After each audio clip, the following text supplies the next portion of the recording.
If you're watching this video, just know, your mental health matters, your life matters, and of course, you matter. I, BC King, care about you. Welcome back to Gaming Hot Takes, a series where I read your hottest takes about various video games. In today's video, I'll be reading your hottest takes about the DLC for Cuphead, The Delicious Last Course. Now this for me is one of my favorite DLCs of all time, but I'm very curious to know what you guys liked or didn't like about the DLC. So without further ado, let's get right into your hot takes.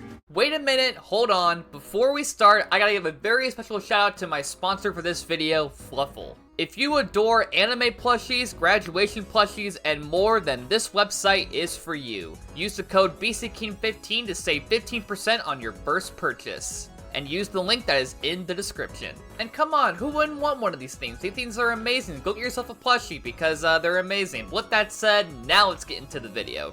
I much prefer the run and gun level to the king stages. It would have been cool if they could have combined them, so you could play a short level before facing one of the king's minions. You know, that is actually a really good idea. I would prefer that too, actually. I do like the king stages, but your idea of like going through a run and gun and then, well, it'd be kind of similar to the run and guns from the original game, right? Like, you know, you're going through this like platforming level, and then at the end there's like some boss, usually you gotta fight to get to the end. So, yeah, honestly, I would have preferred that. I mean, again, I did overall enjoy the king boss fights. I thought the queen was kind of a fun boss fight. The horse one, whatever it's called, is kind of a pain, but they were enjoyable. So, I don't think it really needed to be run and gun first, but I would have preferred, like, you know, at least like one of them be run and gun. That could have been cool. But yeah, honestly, I kind of vibe with your idea here. I would have actually liked that too. The main reason why the DLC initially felt so short is because of how OP Chalice is. A big part of Cuphead's playtime comes from its difficulty, which Chalice completely undermines. They really should have only given Chalice 3 HP. So I'm not sure if Chalice is the reason why the Cuphead DLC felt so short. You gotta remember, like, this is like a lot less in the main game. There's like less bosses, there's only one area to go to. So I'm not sure if them having this new playable character makes it shorter. Like, yeah, I do agree Chalice is kind of OP. She is, like, the easiest one to use in the DLC. But I wouldn't say that she's the main reason why the DLC felt shorter than the main game. I mean, it is DLC, so of course, like, other DLCs, like, they're meant to feel shorter overall than the main game. So, I don't know if I agree with that. Giving Chalice 3 HP... yeah, I mean, having 4 HP does seem kind of OP, but again, you have to realize, like, even though Chalice does have, like, certain attacks that, are good, like, you gotta still, like, you know, do platforming throughout the boss fights. Like, it's not just you shooting and, you know, trying to dodge stuff, it's you having to, like, jump around and such. So, yeah, I see your point here, but for me, I wouldn't personally agree that Chalice is the main reason why the DLC felt so short. The fight with the spider, sitting bug, and anteater is actually really terribly executed, especially the anteater part. The fake knockout was cool though. So you're referring to the moonshine mob, I think is what they're called. I had some fun with it. I do agree it's probably one of the weaker boss fights of the DLC. There's cool parts about it. I mean, the fact that ants are, like, shooting pesticide because, the whole background is like it's like a speakeasy, and alcohol during this time period was, illegal. So, you know, them being cops and, you know, trying to spray pesticide to get rid of all the wrongdoers is, kind of funny, but, yeah, it's not really, I do kind of agree, it could have been a bit better executed overall. I mean, there are still good parts about it. I didn't really like the part where you had to, like, dodge the beams while the one bug is, like, dancing around. That felt kind of weird to me. The ending part, too, the anteater, it was fine. It could have been better for sure. I think, maybe, no... It was fine. It could have been better, but it was fine for what it was. The fake out, now here's the thing. The fake out is pretty cool, but unfortunately for me, I was kind of spoiled on it. I saw like either a screenshot or a video on Twitter by accident that like showed the fake knockout, so I couldn't have been surprised by it, unfortunately. And if I was, I think you know, it is what it is. It was still cool though, like them having a fake out and Yeah, so overall, I agree the Moonshine Mob could have been a little bit better overall. They're still a fine boss fight, but they're for sure one of the weaker bosses of the DLC. Mortimer Freeze is the most forgettable Cuphead boss in both design and gameplay. You could cut the number of parries needed for beating the knight in half, and the fight would still be unnecessarily tedious. I wouldn't say Mortimer Freeze is the most forgettable. I mean, we have the Root Pack, which is the first boss in the main game, which that's kind of forgettable because of how easy it is. Do people really not like Mortimer Freeze? I mean, I thought he was cool. I like the ending section where you have the snowflake. He was overall kind of easy compared to the other DLC bosses. The one part with the snow monster who can like turn into a fridge and do all that stuff, that was kind of hard. But yeah, overall, he's not the best boss in DLC. I don't think he's forgettable though. Again, I feel like certain bosses definitely could be better in terms of how they're executed. We just talked about Moonshine Mob. But I thought Freeze was good. It was a good boss fight. It was fine for what it was. It was maybe one of the easier boss fights overall, but I wouldn't say he's forgettable. So, yeah, I thought Mortimer Freeze was a pretty alright boss fight. Saltbaker on Expert is too fucking much and needs to be toned down. Call it a skill issue. I don't care. I cannot physically focus on all that at once, and it's the only boss I haven't S-ranked. Well, buddy, let me tell you, I know exactly what you mean, because, not too long ago, I did a whole stream series of Cuphead on Expert Mode for a sub-goal here on YouTube, and, yeah, Saltbaker was kind of a pain. I did beat it.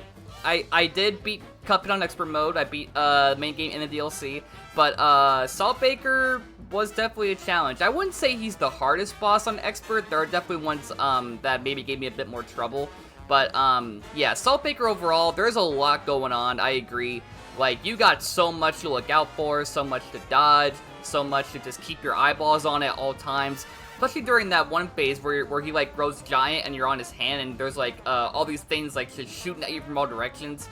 The final part was actually not that bad, like the spinning ice statue thing, or whatever it is, the snow statue. Then you got the ending part where there's like 2 columns and you got like, the platforms going down, you get the platform up.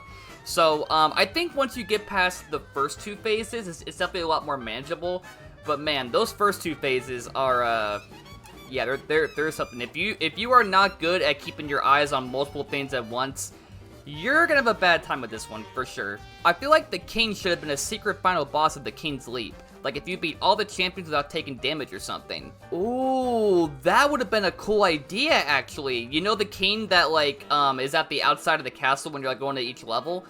That would have been pretty cool, actually. Because you fight the Queen, right? I think the King could have been, like, the secret final boss once you, yeah, like, if you beat all the champions without taking damage, or if you, like, complete a certain other goal.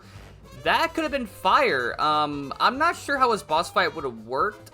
Maybe it'd be like the Queen's, but just a little bit different. Maybe, I don't know. But, yeah, honestly, well, here's the thing. We already have a secret boss being the, Devil and Angel at the Tombstone area, or the graveyard. So, I don't know if they wanted to have 2 secret bosses that you fight. So yeah, but I do like your idea. I do think the King could have been a really cool secret final boss, if you complete a certain objective throughout the, Gauntlet of the King's Leap. That could have been kind of fire. Stop! Now she'll die a virgin! Stop! Stop it! Okay. Stop. Okay. Stay the fuck in the fucking car! Oh, fuck!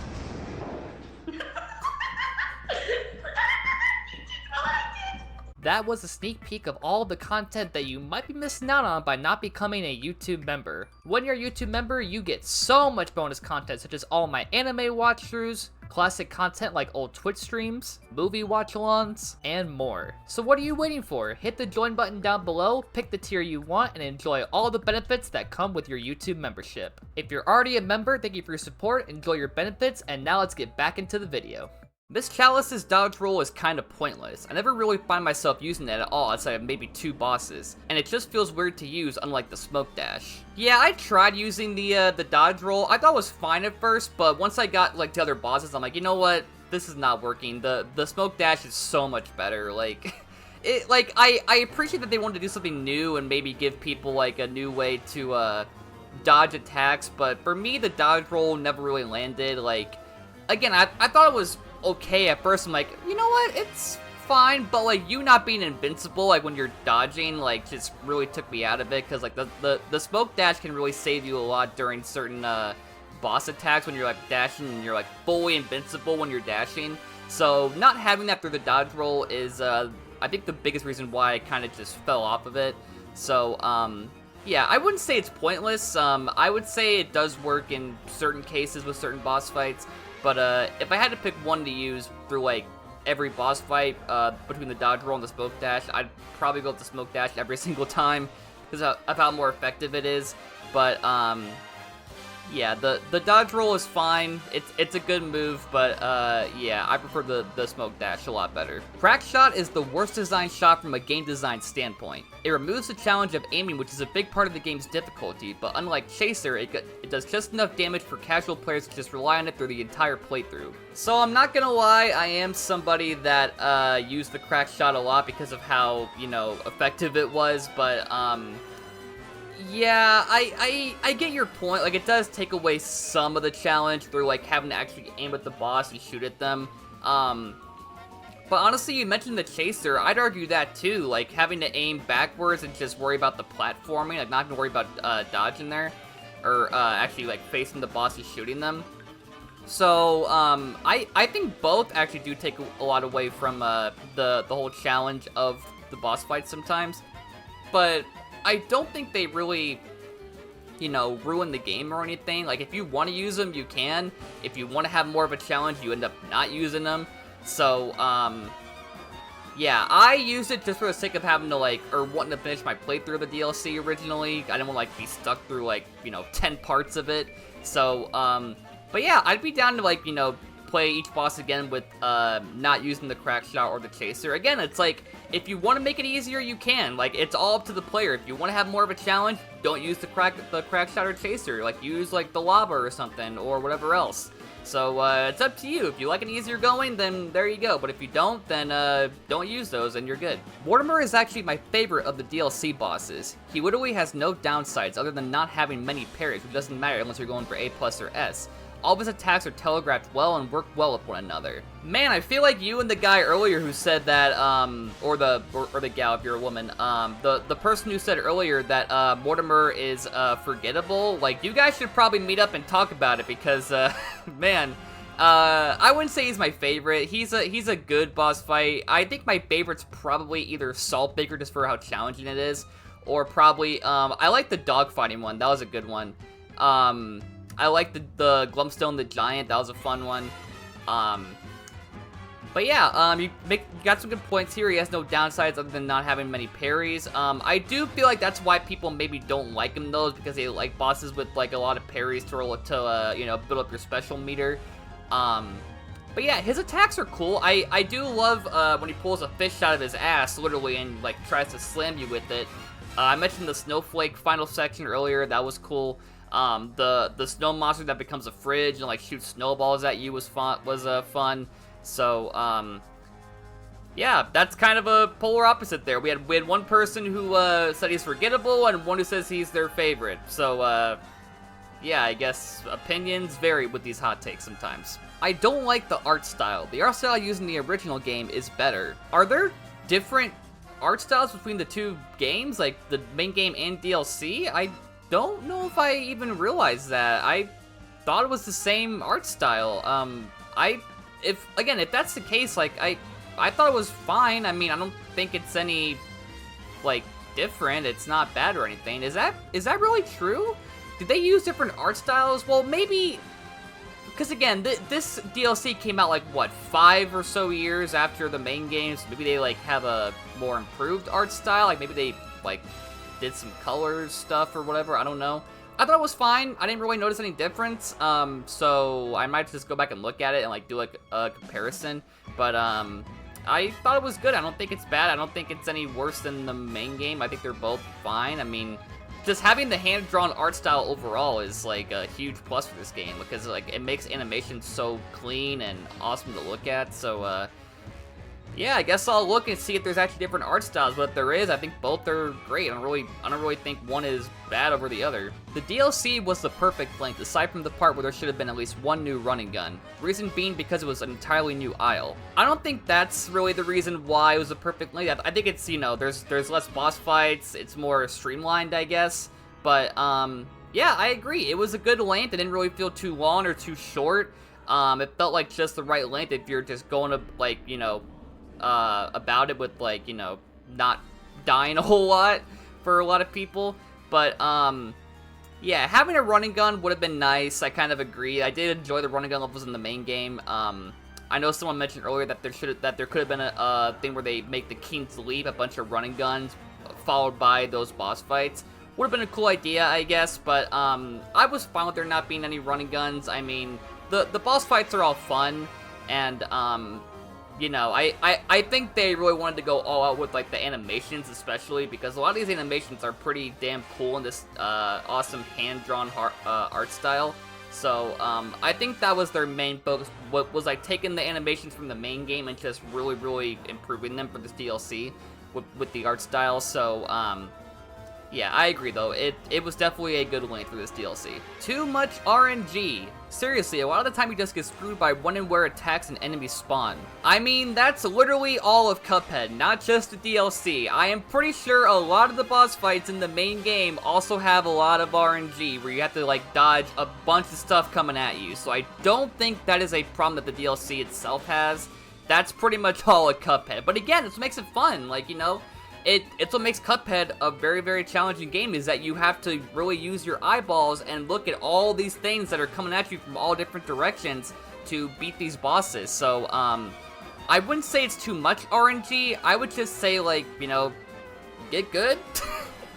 I don't mean to be like an asshole there, but I mean, you know what you signed up for, I would hope. You know, Cuphead's all about dodging this insane RNG, so if that's not for you, then Cuphead's not a game for you. I'm sorry, like, that's pretty much every part of Cuphead is a lot of this RNG happening. So, if you're not a big RNG person, then Cuphead's probably not for you, but, if you are a big RNG person, if you're fine with it, play through Cuphead, enjoy it, and, suffer like we all did. Alright folks, that is it for your Cuphead DLC hot takes. And I'm sure that some of you watching this have a hot take you want to send in for a future episode. So if you want to do so, make sure you're following the BC King Gaming Hot Takes Reddit page. Link is right here or in the pinned comment as always, so go check it out.